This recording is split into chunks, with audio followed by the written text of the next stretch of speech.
Сегодня мы нашли запись, и, судя по всему, это наш. И он отчаянно просит нас отвезти его обратно домой.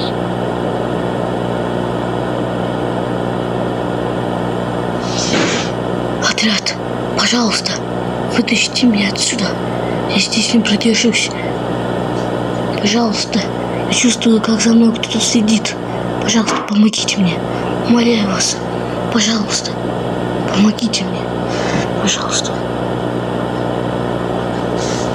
Пожалуйста, помогите мне.